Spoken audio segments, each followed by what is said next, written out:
Welcome to Business Matters. I'm here again with Jamie Holroyd, Managing Director of Stratosphere. Today we're going to talk about people. Can you tell me more about people and its impact on your business? Yeah, sure. Look, it's one of the most critical things in business. It's one of the things that most business owners have no formal training in.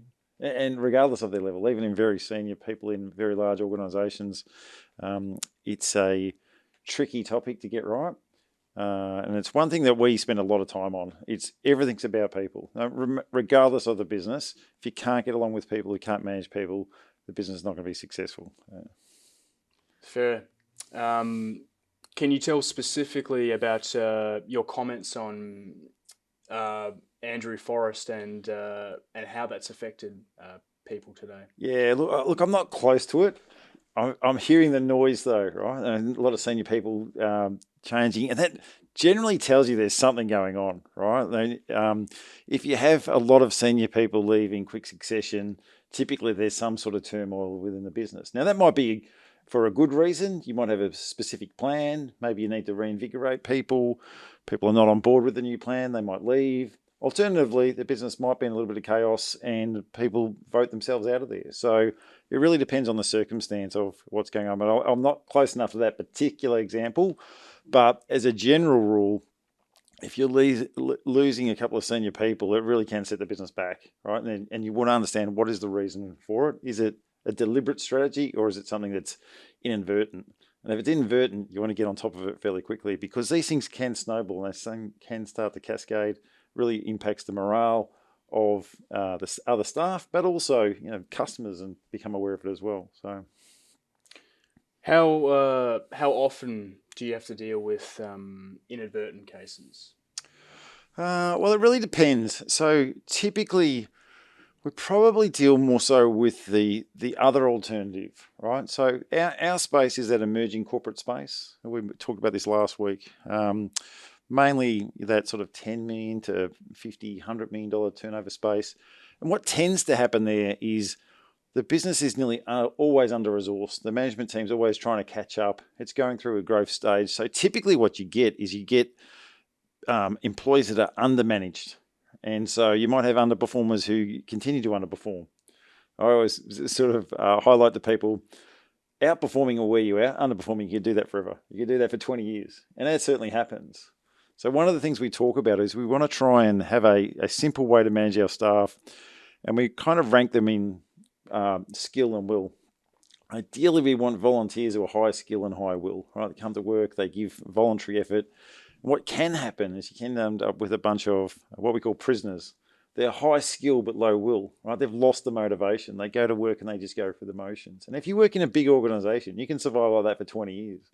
But if you're an SME business owner, what you want that person to be in that box for 3 months, right? You want to identify where that person is, and you want to have an engagement plan, and you want to get them back into that volunteer bucket, and it's good for them and good for the business. Now, if they have lost the will and lost the motivation, and then maybe it is time for them to move on, and maybe that's good for the business and good for that person as well. So, How often have you had to implement plans to replace skill and potential in the business, or is that something that you would address in your work? yeah, so typically, I'll talk about this in one or two ways.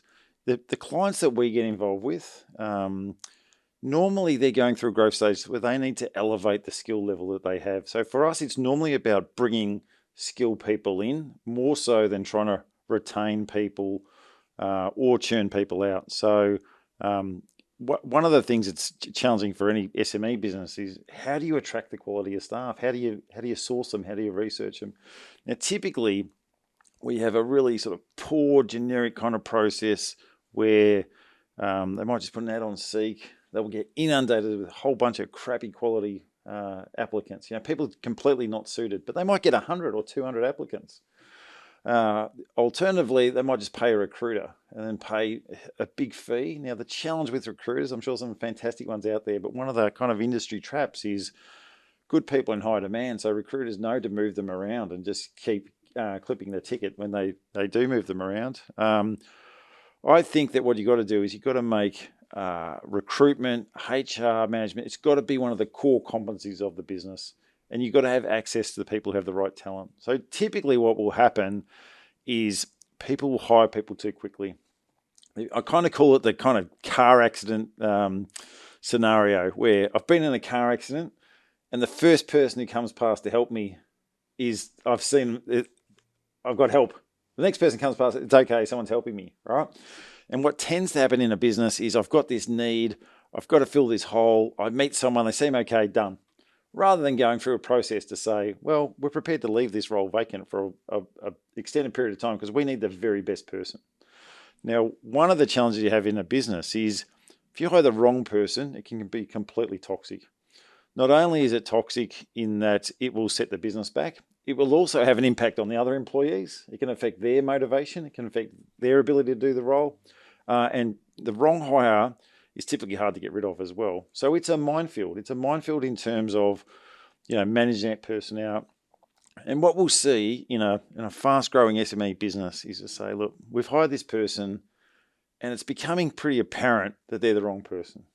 And then we'll sit down and go, all right, when's their probation period expired? Well, it expired last week, right? Because no one documented it, no one followed it up. So what we want to do is we want to be really rigorous. We want to say, Jake, I've hired you and you're going to have a 3 months probation. We've hired you because we think you're the right candidate. We think you're going to be successful, but it might be apparent after 3 months that you're not going to be.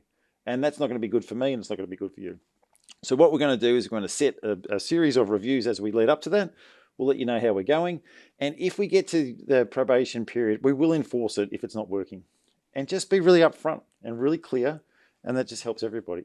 What happens is you get a whole bunch of uncomfortable conversations that never get had. The management team will be talking about how someone's not working out. What are we going to do?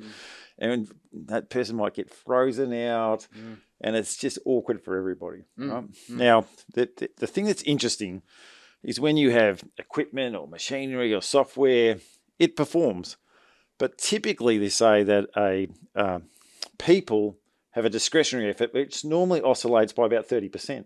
So on your kind of average day, you're kind of 30% less than when you're absolutely outperforming. Sure. So it's one of the things, if you can come in and you motivate the people, and we say any business really is a collection of people. Even the smallest business has at least one employee. But managing people and getting the most out of them will probably give you the most uplift in terms of the business. So it sounds very reasonable when you put it like that about giving out these expectations up front. Jamie, can you tell me what is the classic mistakes SMEs would make when it comes to people? Yeah. So look, there's a whole series of them. Right. One of them would be not doing enough homework on the candidate, not having enough a broad enough net, not interviewing enough candidates, being too quick or too slow to make a decision. And what I mean by that is basically there's not enough rigor or enough process around it. But it's not unusual. You might hire someone whose qualifications exaggerated.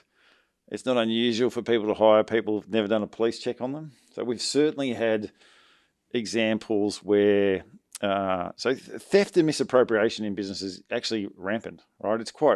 Happens often, and it's one thing that you don't hear about because obviously people don't talk about it a lot. But no, regardless of the organisation, that happens a lot. Now, who are the people who defraud or misappropriate funds in a business? It's normally a very trusted employee. It's normally the person you wouldn't expect, and that's how they get away with it.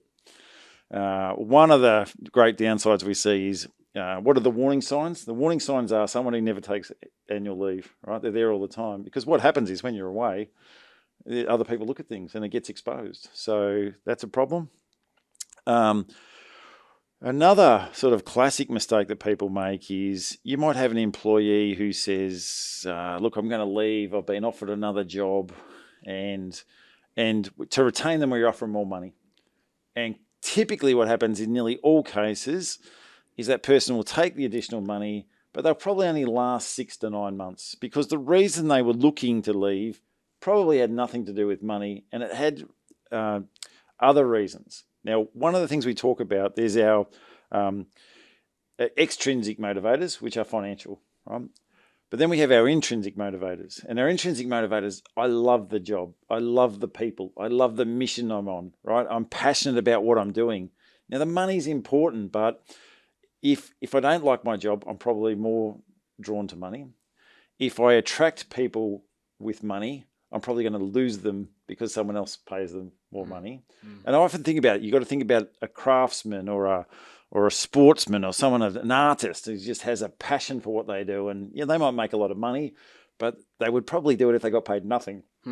They're the people we want. We want the people who love the job, love the task, love the mission. If you've got people who are there under sufferance, so I know someone who I worked with years ago, and he had worked at Qantas and said Qantas was full of people who didn't want to be there, right? Because a lot of them had golden handcuffs on. So that can be a bit of a trap as well.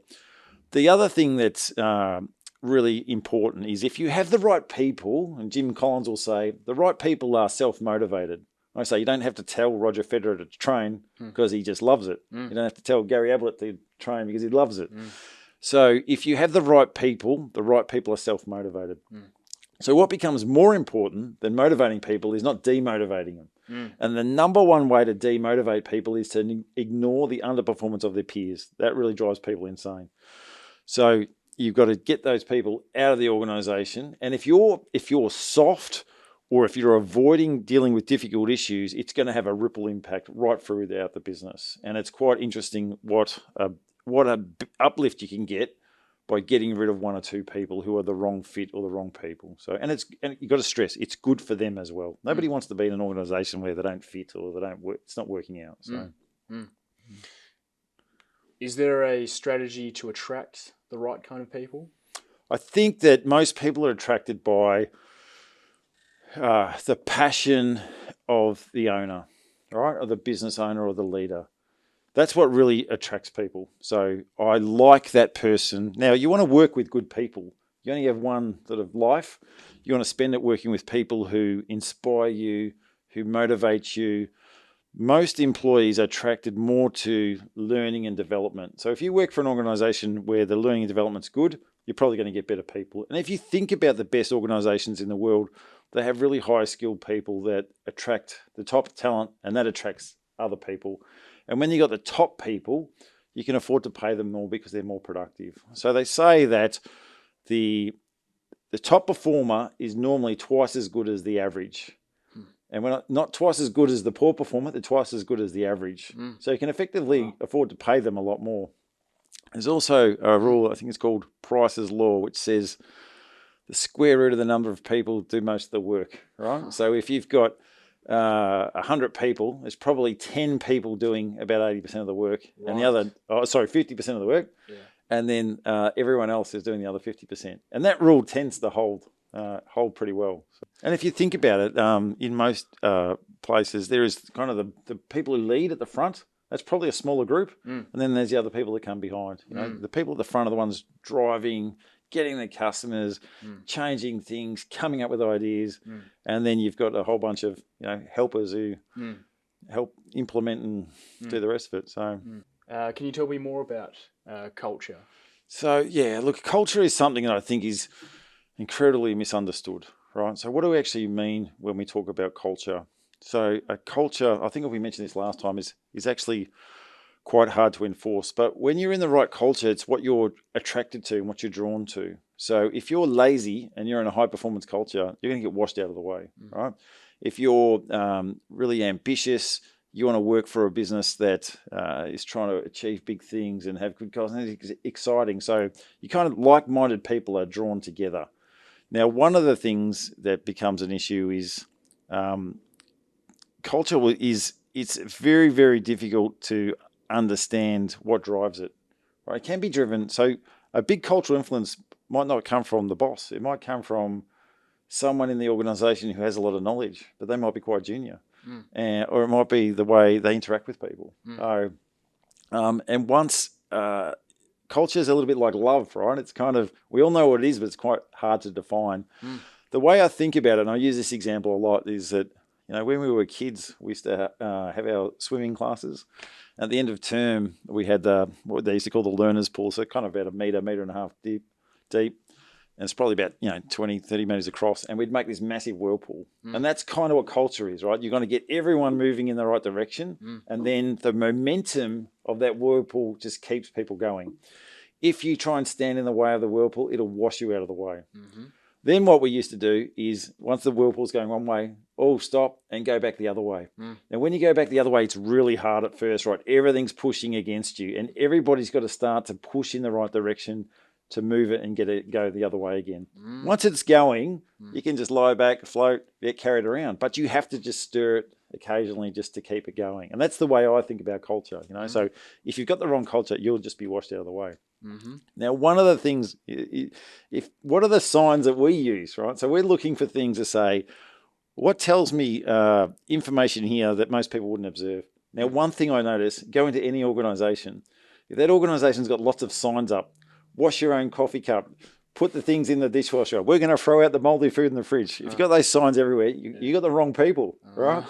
The right people don't do that. The right people have got respect for their colleagues. They don't leave their coffee cup in the thing. Now, we had an example where I was working for a large firm years ago, and I had come in, and I was not an industry person. I was a management person, and I would talk to the girls in the office, mainly females in the office where I was, where the kitchen was, and I'd ask them who left all their junk in the sink, right? And the same name kept coming up. I asked 3 or 4 people, same name kept coming up.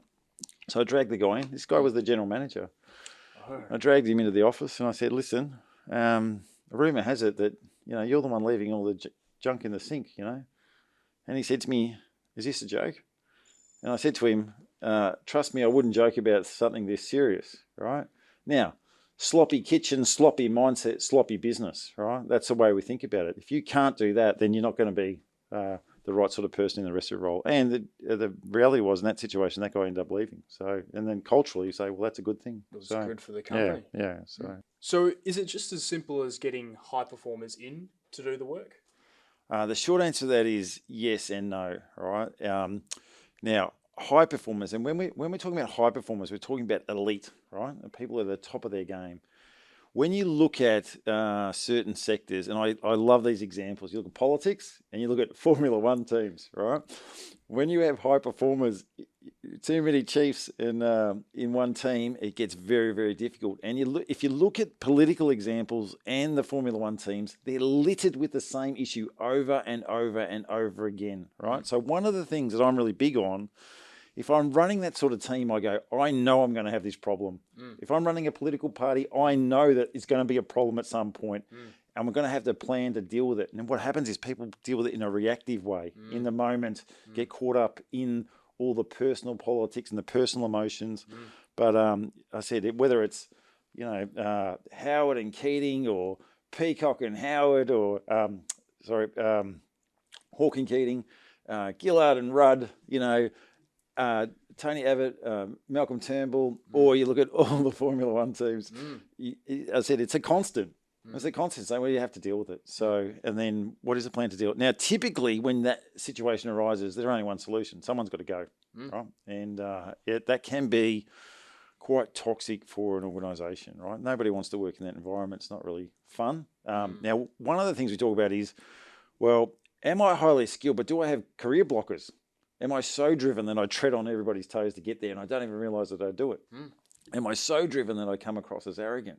Now, when I had this issue, when I worked at ANZ Bank, right, and someone pulled me aside and they said, listen, mate, you're known for going around making really big statements and people don't like it.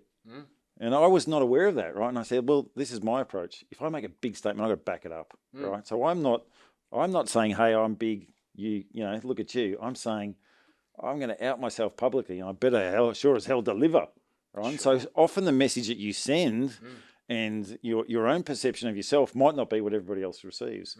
Now, the person who leaves because they perceive something, whether it's correct or incorrect, is still gone, right? So it's really important to manage perceptions as well. So. Of course. Tell me about the attributes of high performers in your experience. Well, typically what you want to do is, high performers will normally have a couple of common traits, which means it might make it easier for me to predict what the next high performer is going to be. Right? So let me give you an example. Right? So when I worked in corporate banking, say one of my things is, why does the people that we have who are really good, why are they good? Did we hire well? Did we train them well? Or were they just born that way? Now, one of the things in corporate finance that we knew is that the top performers had really good numeracy skills, really good literacy skills, and really good abstract reasoning skills.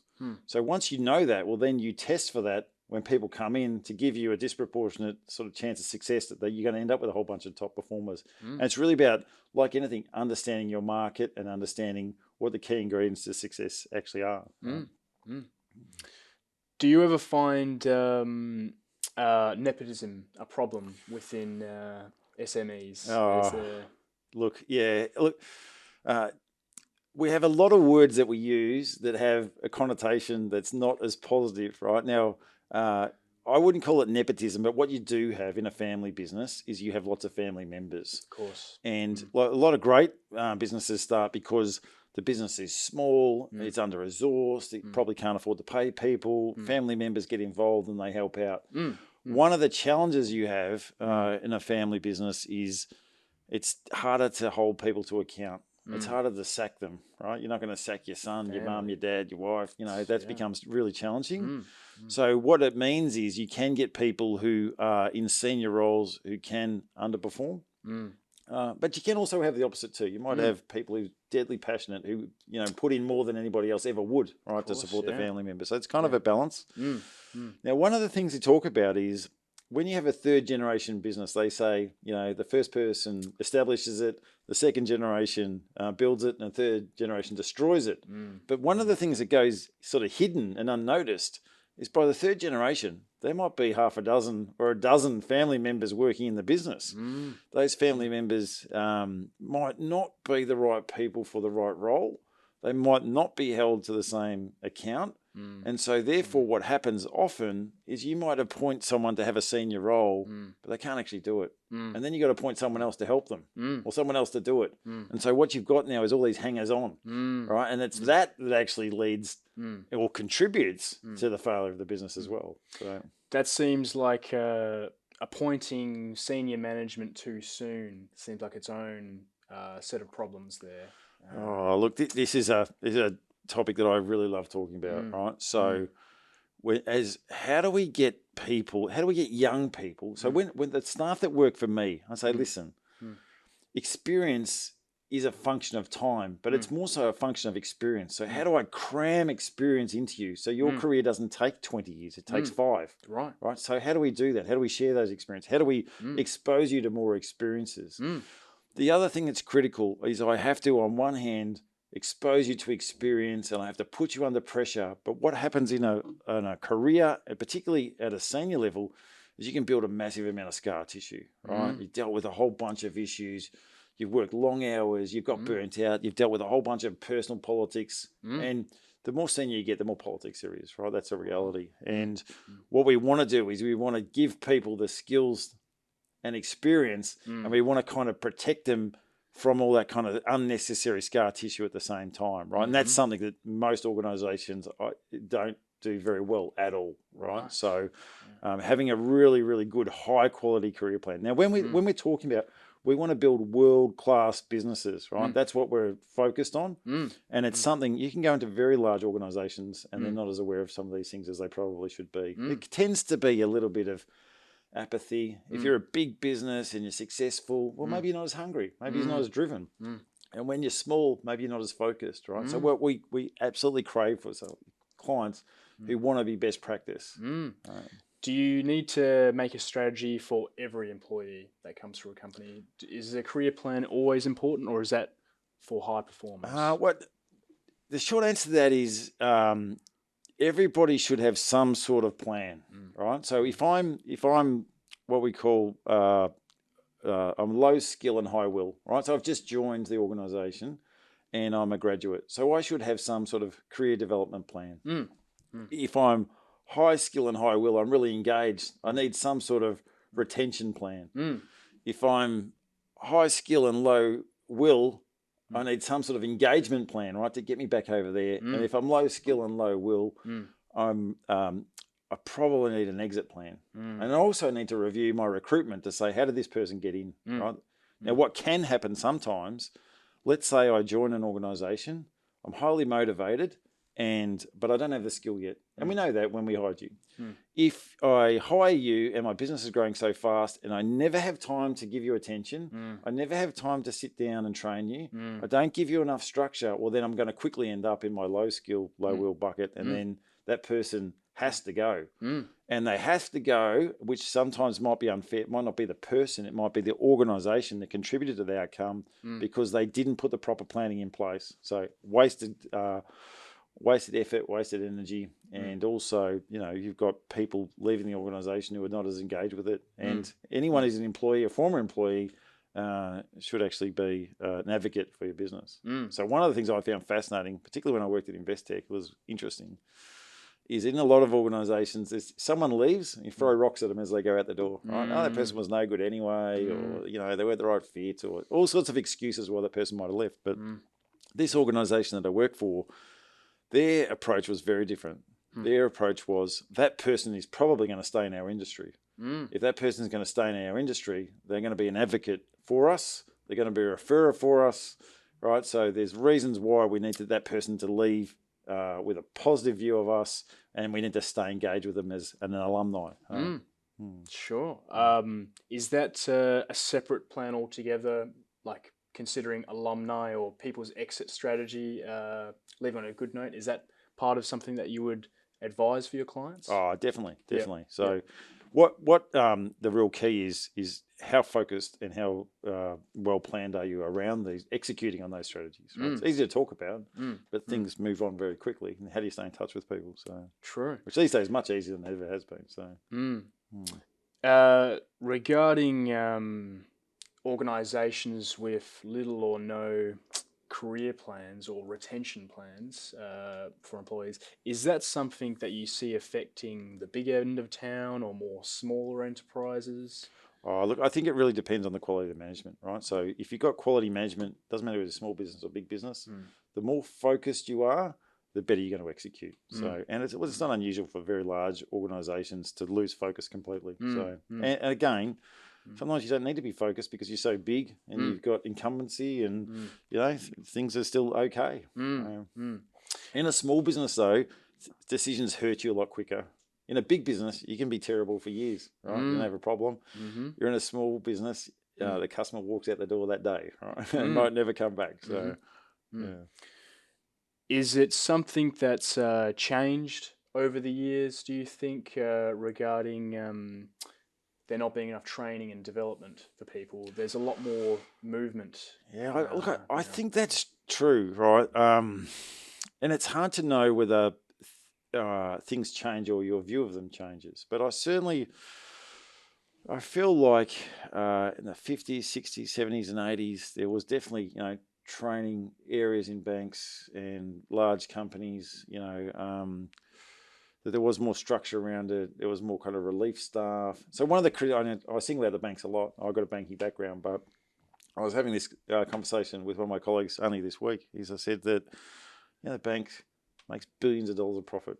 It's got tens of thousands of people, right? You should have all the resources in the world to make sure they have highly trained, well-trained people. And we're dealing with people who don't know anything, right? And they don't know what to say. They say all the wrong things. Now, one of the things we talk about is we say, listen, those people are still people, right? And it's not their fault that they're not trained well. It's not their fault. And I am more critical of their managers than of the people that I deal with. And I see it a lot. I've seen some terrible examples of people who've been led into circumstances they never should have been exposed to, where they were not qualified to deal with it. So, and we're talking about, sometimes bank exits, we're talking about distress turnarounds, those type of, really serious issues. Mate, if you're going to be involved with those, you need to know what you're doing, right? And it's a challenge. It's a challenge. And I think that, business has lost its way. It hasn't got the focus on people that it should. And often there might be an excessive sort of focus on such a small group. But we want any business, one of its core competencies should be managing people, right? Managing people, recruiting people, training people, developing people, because after all, without the people, there is no business. So. How do systems impact people, benefits and... Oh, look, this is a great topic. So we have we'll have to maybe put up a graphic, but we have our what we call our Stratosphere business dynamics model, right? And it basically breaks the business down into 6 or 7 key components. But this is at its heart. Now, one of the things I was drawn to was you'll see a lot of people talk about the 6 rules of this or the 7 rules of that, or what that ignores. It ignores the feedback loops, right? Now, the feedback loop is like this. I'm a really entrepreneurial, driven, intelligent, charismatic business leader. And I talk to you, Jake, and I attract you to my business. And you're attracted because you go, this is going to be an exciting journey. And when I attract good people can build good systems and good processes. And good processes attract other good people, because when I go to work, it's efficient, right? And then my driver of satisfaction is more around productivity and efficiency than it is about happiness, right? That conversation's inversed. Now, but what happens is, let's say I'm a really charismatic leader and I draw you to my business, and you get there and you go, there's no systems. There's no process, right? Now, I can be fantastic and you can be fantastic, but you're not going to stay. You're not going to stay if I come to work and I go, mate, the tools don't work, or I can't deliver what I'm supposed to deliver, right? I'm going to get really frustrated really quick and I'll probably leave. And then we have that negative feedback loop, and then all the good people start to leave. So, so we're really big on, positive feedback loops. Now, what happens is when you underperform, then you don't generate the cash flow, then you don't have the resources, and then you can't invest. And conversely, the opposite is true. Execute well, better systems, better process, better cash flow, more investment. So, and you get this either vicious circle or virtuous circle. So, and a lot of this happens without people actually being aware of it. And this is one of the things we want to draw people's attention to. What is actually going on in this microcosm that we call our business? Is there like a diagnosis stage per se, or to see all these problems in a business? Is there a way you systematically look at these areas? Look, the short answer to that is yes. Now, so what I'm thinking about as you're asking me that question is, often the business is almost like a patient that's been come into the hospital, right? You go, first thing we've got to do is stop the hemorrhaging, right? So what do we got to do first? Now, sometimes you might almost jump past the whole sort of diagnosis process because you kind of know what's going on, right? You know, straight Almost away. Like ER. Yeah, well, it's exactly like an ER sometimes, right? And what is sometimes lost on people is the things that become immediately apparent to us are invisible to everybody else, right? So we have an organisation that we're dealing with at the moment, and you can see that the HR's an issue, right? They're recruiting people for senior roles, and there's got churn in that business, and there's a lack of planning, there's a lack of recruitment, and then we get the org chart, who's responsible for what, and there's kind of no one responsible for HR. And you go, well, that's the problem. It's not that we hired all these bad people. We're not getting the process right at the start, and therefore it's flowing down here. And then we think, oh, we've got all these people that somehow we've got bad luck because they're all the wrong fit. Well, if you don't have structure, you don't have process, you don't know what they do, we say, well, we need someone to go and do this. Right? Now, again, in a small business, I probably don't have the skills and awareness to say, I need a job description in place. I need to know what the key things that this person's going to do. Is this a full-time role, right? We might think it's critical, but is it a full-time role, or can one person do that role? So, and it's, as I said, from our perspective, the diagnosis happens fairly quickly. We can identify that relatively easily, right? It becomes very apparent, to be honest with you. Fixing it is always not as simple as it sounds, right? So one of the challenges, you've got to bring in high-quality people. Now, how do you bring in high-quality people to an underperforming team? Right? Why would they want to come? Right? Now, they've got 2 reasons. One is you've got to pay them a truckload of money to want to be there. Or 2, that they're passionate about getting involved and want to help out and turn things around. So, in the same way that issues affect small businesses so quickly, can things recover in the same amount of time? It depends on the extent of the damage, right? So now, like anything, it depends what you got to work with. You think about it like, restoring a house. What have you got to work with, right? Well, depends how badly damaged it is. Now, in a really distressed situation, what you have to do is you say, I've got to first stop the hemorrhaging. I don't have the cash to do the things I need to do. I don't have the cash to go and spend $200,000 on systems. I don't have the cash to go and hire a new CFO. So what I've got to do is I've got to take all the resources I have and I say, how can I take this resource and get a little bit more out of it? And then I've got to take the return from that and invest it into this. And it's kind of a stepping stone. So a turnaround is not going to happen quickly, right? And it takes precision. Now, one of the things that we're good at is stabilizing the business and making some incremental improvement. But the thing that becomes a challenge is you then need the people inside the organization to execute, and can they do it? And what is the speed that can actually be done? Now, you also got to make a choice is, how hard do I ride the people? Do I ride them to the point where they're all about to quit? Or do I go a bit easy? And if I go a bit easy, am I going too easy? Right? Yeah. So everything, I keep saying this all the time, but everything in management, it's an art, and you've got to have the judgment to pick. Do I go hard? Do I go soft? You know, some days do I have to go harder than others. So, but what you need is constant sort of improvement. We've got to focus on progress over perfection. So we just got to make sure that we take steps every day to get the business better and better. So, now, the other challenge is the people who created the problem are probably not going to be the ones who can fix it. So where you get to a point is, how do you then have enough resources to bring the right people in? In a tight market like this, it's very difficult sometimes to go and get the people that you actually need. So if you've got good people, you better look after them because they're your most valuable assets. So not people, but the right people. If the business owner or the director on the board is the one causing the problems, where do you go? Well, that is a challenge, right? That is a very, very big challenge, right? And are they aware of it? Sometimes yes, sometimes no. Will that person change? Probably not. Right? Probably not. Now, what we really focus on is, statistically, if I have a business owner who is the problem, what's the likelihood of that person becoming aware enough? Now, one of the things is that what will force them to change?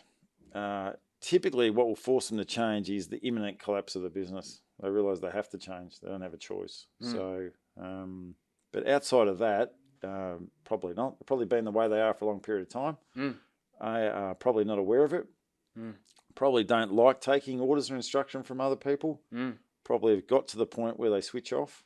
Now, one of the things that we sort of talk about in a business is you can get absolutely overloaded, right? It can become super stressful. So if you go back, and I kind of use this kind of 1950s kind of stereotype, but you got the manager sitting in his office, right? He's got the sort of little machine where he talks to the secretary who comes in. He's not interacting with many people. Got time, space, quite relaxed. These days, everyone can get to you, right? Everyone can send you an email. It's not unusual for employees to go around their line managers and get to the boss. They know who the owner is. They know who makes the decisions. People manage a lot of issues up. Everybody's got great ideas. The customers come to you. And you actually get business owners who suffer, for want of a better description, but it's a post-traumatic kind of stress, SME, distress order, I'd like to dub it, where... And then you kind of shut down. You go, like, I don't want to deal with issues because I can't, right? I'm just overloaded, and you want people to just go away and stop talking to you. That definitely happens, right? Now, that's a very dangerous place to be, particularly when you're a family business, because the tension with family members becomes quite challenging. So it's not unusual for family members to say, there's never a right time for me to raise issues. You go, well, that's correct. There isn't, right? So it can be very, very difficult. And family members particularly come with a whole bunch of other loaded emotions that make it difficult to actually communicate. So we see this a lot, and particularly with husband and wives. So it can be very, very challenging, right? Now, we bring a lot of comfort because we've seen it all before, right? We kind of depersonalize it, say, listen, what you're experiencing is normal. It's not abnormal. It's not your husband. It's not you. It's the circumstance that you're in produces this kind of result. So how do we deal with it? Is there any advice you can give to anybody who's in that situation? The first thing I'd say is one of the things we talk about is we write it down. We have what we call a bug pad. Now, if I come to you with some grievances or issues or complaints, that's one thing. If it's written down on a bit of paper, it's actually suddenly depersonalized, right? So that's one good tip. The other thing is to have more people in the room. The more people in the room you have, people tend to moderate their behaviour. One of the things that we notice, so my partner Jackie, she's strong personality, so which is great. And if I have her in the room, people are calmer, right? So having a strong female in the room definitely helps. Right? More respectful. So, yeah, it's just a different tone, right? So it's one of those intangibles, but it definitely happens. So the other thing is too that picking the right time to talk about issues. Now, if I've got someone who's completely overloaded, is I need to make sure that I don't start my conversations with something negative, right? Because it will just tip them over the edge, right? So we certainly have business owners where we dust them off. We say, listen, not many people get the business to your size. Not many people do this, right? And you really want to build them up constantly, because I'll say to them openly, I know that no one came and thanked you for starting this business. You probably didn't hear any positive feedback today. You probably had none, right? You probably had none this week. You probably had none this month, right? And so it's sometimes about pausing and knowing that you've got someone who understands. I also think it's a very good idea to have a group of business owners who you don't know, but are in a similar situation, because when you talk, you don't have to explain and they kind of understand, right? And it's always really helpful to have someone who you feel understands. And I sometimes say with our clients, they might ring me up and talk for an hour, right? And when they hang up, I go, I don't even know what they wanted, but they probably wanted just someone to listen. So, yeah. So is there groups that facilitate that kind of process of communication? Look, probably not. One of the things that we've been doing lately, and I've been exposed to it to myself, is this thing called I'm sure they won't mind me mentioning it, a Happiness Co.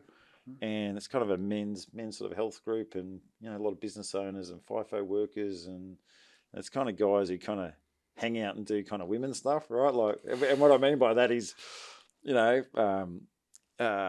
have some sort of massage or a sauna, and then maybe some sort of presentation. And we've kind of encouraged a few of our clients to just go along to those things. Something they're reluctant to do, but I think it's a very underserviced sort of market. So, yeah.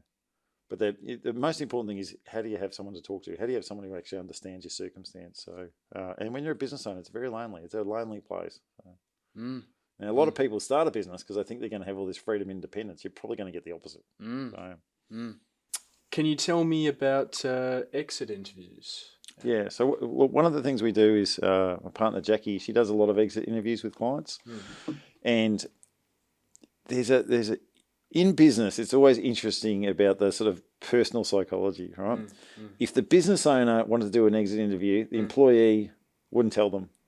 But when Jackie's involved, they'll tell her, even though they know that she's going to tell the business owner, right? And so she has this amazing skill to be able to get people comfortable and to dig into what the issues are. And exit interviews are really critical, because the reason people leave might not be what you think, right? And you can get a lot of valuable feedback.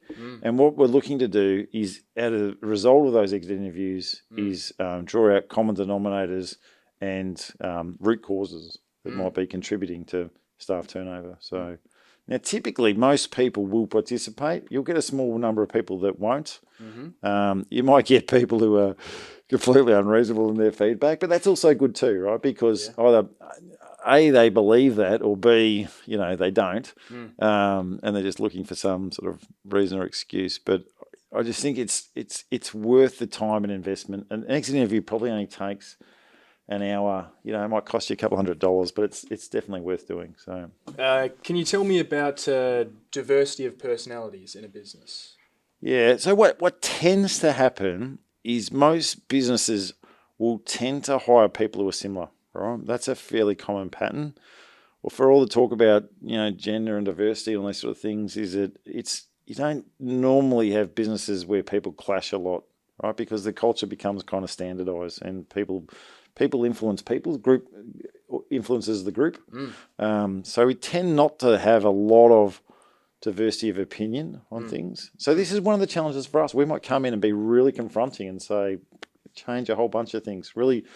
And we might, what we call, slay the sacred cows right there on the spot. And we tell the clients we're going to do that at the start. Now, someone said to me once, that's fantastic. I say, yeah, wait till I do it, right? It's going to be way more uncomfortable than you actually think. Yeah. Now, what we have to do sometimes is we have to have that in private, right? So for us, we can be walking the tightrope between, we might have wife on this side, husband on this side, key employees here, business owners there, right? And what if the employees tell me something that the business owner is not going to like, right?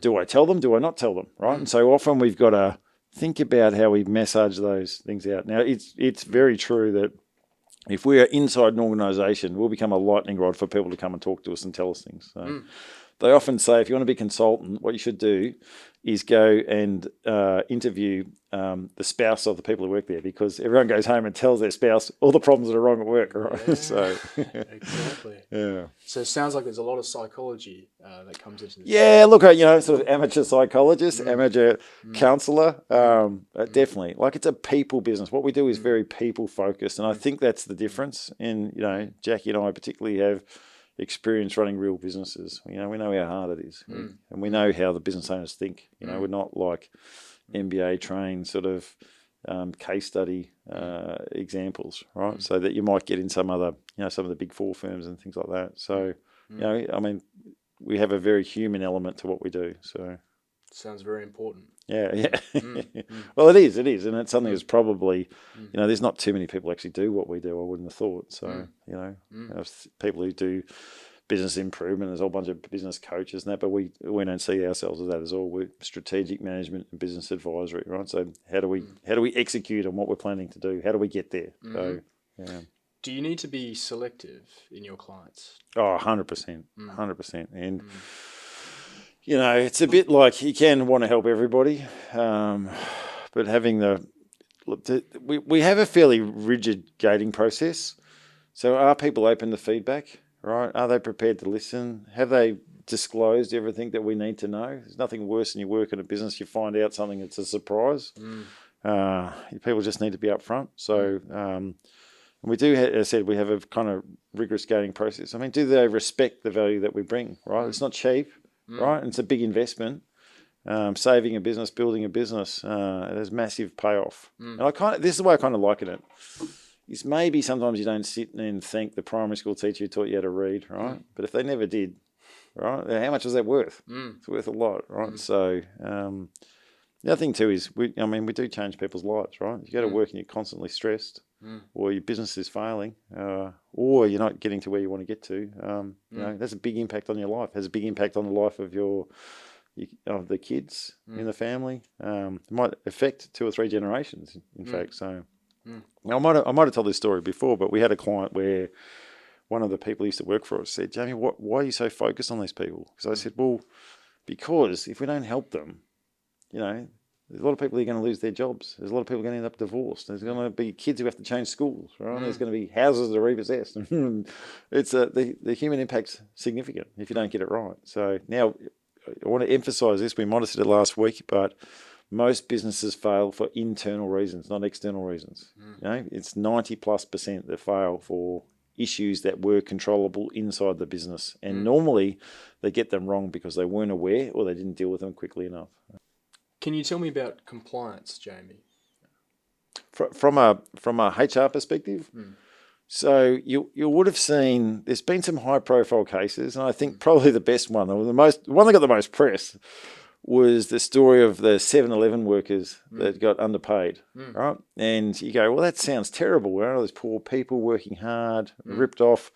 But the one thing you don't appreciate is that happens way more than you would think. The thing that doesn't get as much press is that happened at the ABC. Yeah. It also happened at the Reserve Bank, right? So now what does that tell you?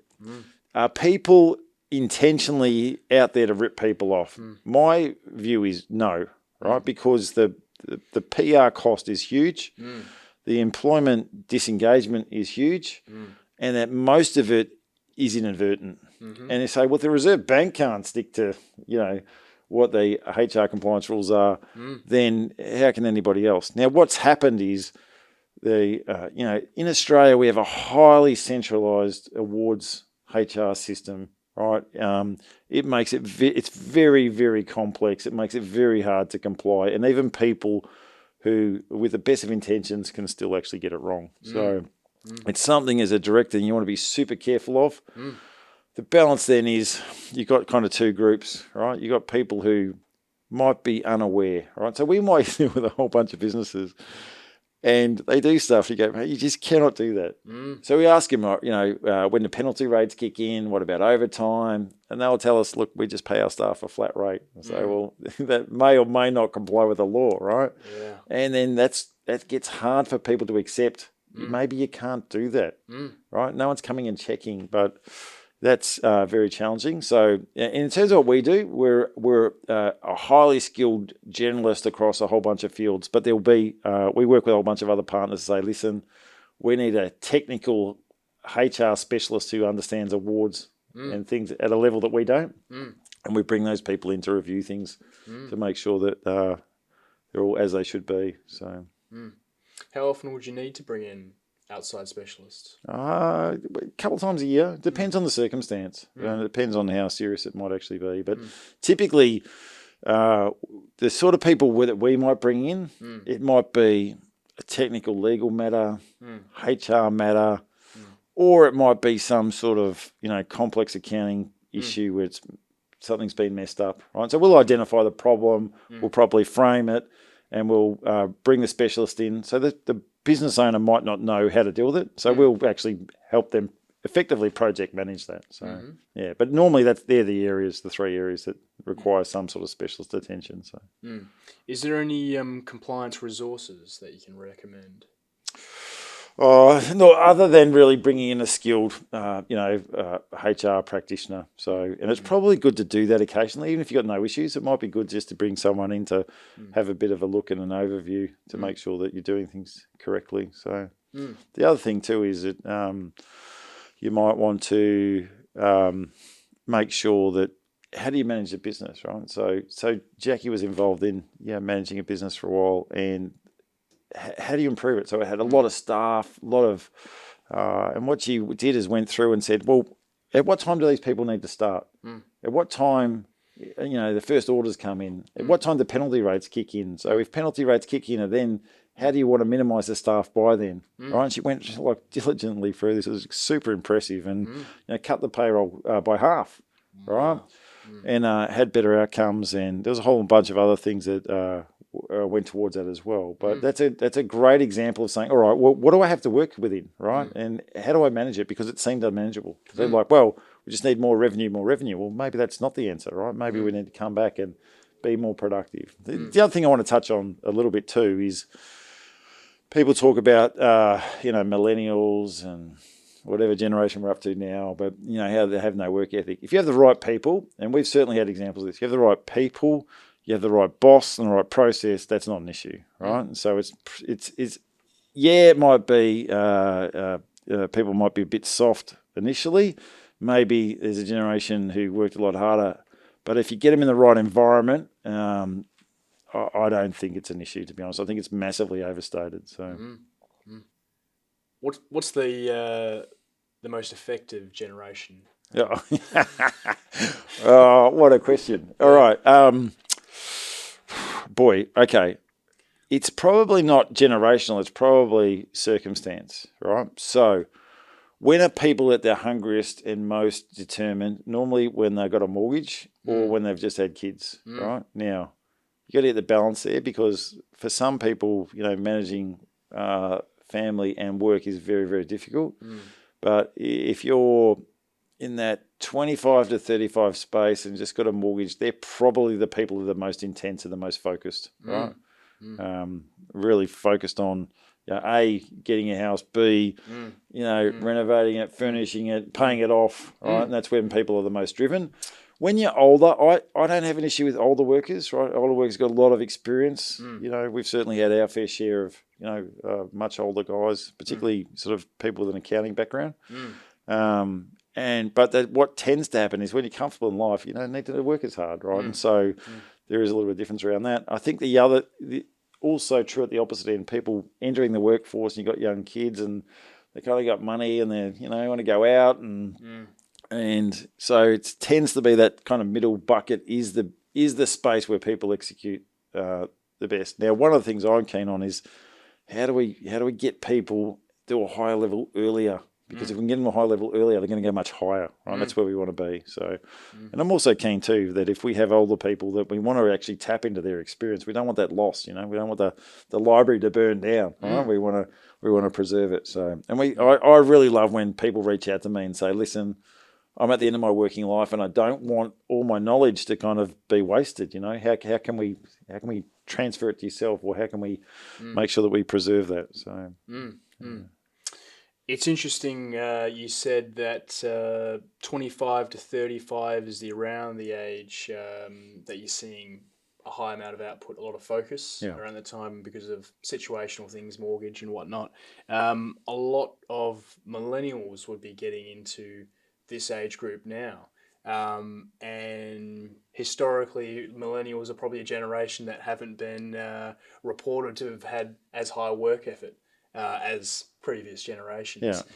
Do you think we're going to see the same thing with newer generations, Gen Z and all that? Look, I think life dictates that, there's a point when you have to take on responsibility, right? And you actually see it that people who go through life who don't achieve a lot don't really get exposed to that responsibility, right? So if you don't have a job, if you don't have to get up and go to work, if you don't have a house to pay off, right, then you do have a different mindset. You do have a different intensity, and you have a different focus. So, well, the milestones keep getting pushed back, don't they? Especially with things like mortgages, they're quite hard to attain by any generation at this stage. Yeah, but I think that the issue there is, I think about this a lot, right? That the debt to income ratio is basically double what it was a generation ago, right? So you're paying twice as much for a house with kind of half the income, right? And that there was some fantastic stats that I was alluded to recently, and it compared the purchasing power of people in the Great Depression to now, right? And the purchasing power then was actually higher, right? It was to buy a house, the differential was lower. To buy a car, that differential was lower. In terms of wages and costs. And I'm not sure how accurate it was, right? So I've got to go back and test it, but it was certainly interesting and definitely worth looking at. Now, every generation, I think, thinks the one coming after them doesn't work as hard, right? But our society continues to march forward.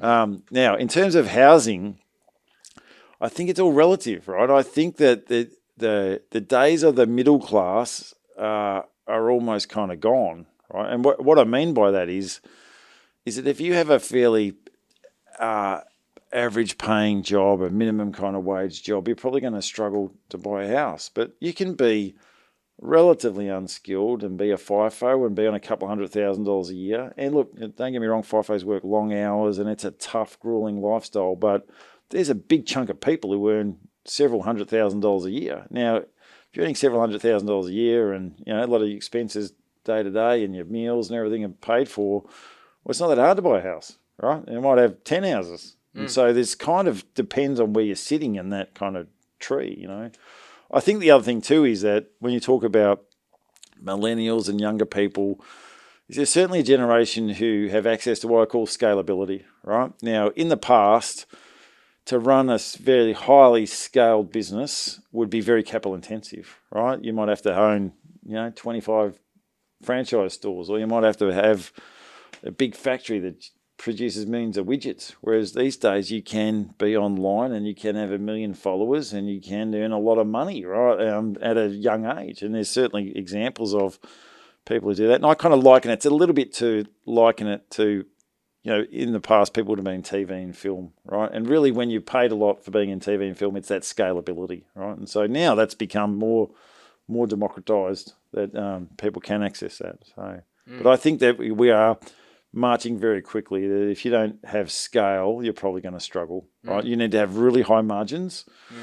The days of running a small business with increased cost, increased compliance, and not having scale makes it very, very hard to make a decent living. I see a lot of working poor business owners, who probably earn less. Now, this is where you say our economic model as a nation is probably broken. if I own a business, I should earn more than the average wage earner because I take more risk, Mm. right? And I work longer hours and I've got more responsibility than someone who just goes to work and, gets their 4 weeks annual leave and gets paid if they're sick and all those type of nice things. But it's the system's inverted, right? And I sort of wonder where that's going to take us. So, and we're definitely seeing business owners who are telling us it's just getting too hard.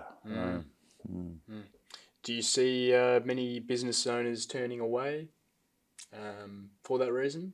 Yeah, I think what happens is, let's say I work in a job and I get burnt out, right? I can probably take some leave. I might be able to take stress leave. I can change jobs. What do I do if I'm a business owner and I'm burnt out? It's hard, right? Yeah. Now, most business owners haven't structured their business where they're... I had a great moment this week. Right? I sat in a board meeting and the managing director is a very hands-on guy and he just kept saying to people, I don't do. And I thought, what's he saying? I don't do. He goes, I direct. I'm a director. So I loved it. So, which is where you want to be, right? Yeah. So you got to get yourself off the tools. Now, one of the biggest roadblocks for a business is the business owner hands on the tools can't get them off. And it's so detrimental to the business that it's amazing that we don't have a greater solution for that. But yeah, now, if you're a business owner, you're watching this, listening to this, is that if you're still on the tools, well, you either A, have to get them off them, or B, you need someone else to manage the business and you can stay on them, right? But if there's no one over the top directing as a director, then the business is never going to reach its potential, right? And you're probably going to work a lot of hours and get burnt out because you're going to be on the tools, but you're also going to be doing all the admin, all the strategy, everything else that you need to do as well, right? So you basically got 2 or 3 jobs. So. Yeah. And that's where people get burnt out. So yeah, I can relate to that. Yeah. Can you tell me about AI? What does that mean to your business? Oh, look, I think it's like a lot of things. I mean, I can certainly remember in the 70s that my parents both worked at the Ford Motor Company and there was a lot of automation coming and people were worried about robots then. And so typically what happens is automation will just free us up to do other things, right? So now AI is a whole new world for all of us, but I'm not as fearful of it because basically it should make things more efficient. It should create new opportunities to do things. But, the future is always uncertain, but like anything, it's not really sure where it's going to go. But definitely the traditional occupations will be under threat, right? So now if you're in one of those, now typically that kind of middle management, white collar sort of person is the last person to be automated. Now they might be the first person to be automated or disintermediated, as we sort of tend to call it. So, but look, it's certainly exciting times. But history tells us that innovation and efficiency drives economic growth, and economic growth drives prosperity. So I see it as a brighter future, not a darker future. So you would say business owners should be embracing AI? Yeah. Although, look, I think the challenge is when you're a business owner, is you're kind of forced to understand these things whether you want to or not, right? So some people do it better than not. We talk about the sort of digital literate and the digital illiterate, that some business owners will find it hard to catch up. We certainly see businesses where they're owned by people in their 60s and 70s, got no exit plan, and they're getting tired, right? You can see it and feel it, and the results kind of indicate that. The business is probably starting to hang on, all right? And you do need a new generation to come in and reboot it effectively. Have you had any particular experiences with that generational uplift, I guess, for the business? Yeah, well, look, it's an interesting one because, I mean, I've just come back, a few months ago, from a tour of Egypt, right? It was a trip of a lifetime, and I went with a whole bunch of fascinating people. One guy was a CNC machinist. There was building construction experts. There's people who've written, 30-odd books on the pyramids. And so it was an interesting group to be with. But I say, look, at some point, and when you're there and when you're inside it, you just, your brain almost opens up to say, I cannot comprehend what's happened here, right? Like someone actually did this. And if you think about, I was an example on one of the blocks on the pyramid right at the top. It's kind of crooked and half hanging over. I thought, how would you straighten it, right? How can we do it? And there's examples where, they've tried to get a crane and do this, and cranes break down, right? And so at some point we had this knowledge and it was lost. How? Who knows? But I kind of feel a bit of that. There's kind of a gap, right? There's a gap between an aging business and there's a young sort of entrepreneurial class, and I've certainly seen examples of some people who were well-trained, well-experienced drive businesses into the ground, right? Because there's a big difference between knowing what to do and then being responsible for actually doing it. So there's a big step that happens between being a employee, and particularly when you're kind of 40, 45, 50 years of age, and then suddenly become an entrepreneur, right? It's a different mindset, and it doesn't always work. And people find running a business much, much harder than they thought, right? Now, when you're young and dynamic and you learn along the way and you build that kind of muscle, it's probably easier. I had someone say to me that if you don't start a business before you're 40, you're probably not going to do it, right? And part of the reason for that is, if you've got yourself established and you fail, there's not a lot of time to recover. When you're young, you can take all sorts of risks, right? You own nothing, you lose nothing. You can take all sorts of, wild risks. But and that's what we like to, we like to be the kind of bridge that maybe brings those generations together. So, who are the hardest people to manage? Well, look, it depends on your perspective. And my answer might be not what you expect.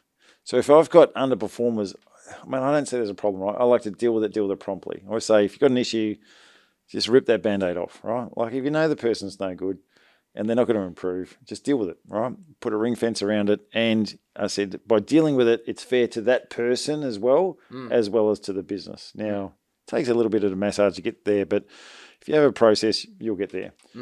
Having top performers, as we talked about, can be hard to manage, but realistically, the top performers, you just got to get out of the way, right?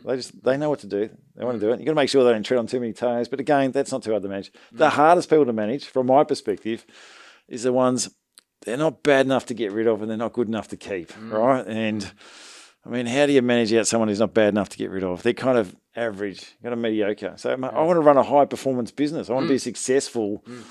And then do I really want to go at the speed limit of someone who's kind of mediocre, right? And look, we want to be fair and decent to people. If they're not bad enough to get rid of, we can't manage them out.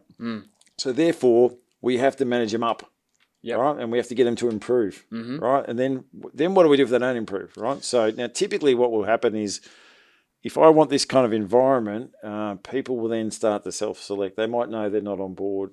We actually ran a process a couple of years ago where I went to one of the major banks, and my view was, in terms of what we did, it took kind of 4 years to get someone from in the door to being highly competent. And I said, well, what if we could get that down to 6 months? And then how would we do that? So I said to the bank, look, give me your worst people. Yeah, right. Let me inject something into them. So they only had a small group. I think we had 4 people in the group, and then they all left, right? And I was distressed, right? I'm like, oh my God, right? They're all leaving, and the general manager of the bank said, look, this is fantastic, right? Because those people have realised they're not up to it, right? And we're going to save heaps of time. They're going to save heaps of time. And he said, look, Jamie, it's not a reflection on you and your training, because one of those guys came to me and said, look, can I engage you personally to train me and mentor me? And so that was a probably really good example of dealing with that and dealing with it early. So getting rid of the people is sometimes the best thing for the business and best thing for the employees themselves. Yeah, we're going to get all the resources and put them in the right spot, right? So just because you work for an organisation doesn't mean that's the ideal home for you. A lot of people are just testing, feeling their way. A lot of people just get into that, line and just float along with it for 20 odd years, right? Or maybe they want to go do something different. So, Thank you so much, Jamie. Thank you, Jake. Always a pleasure to talk with you. So, pleasure. And thank you for watching. This is our second episode on Business Matters.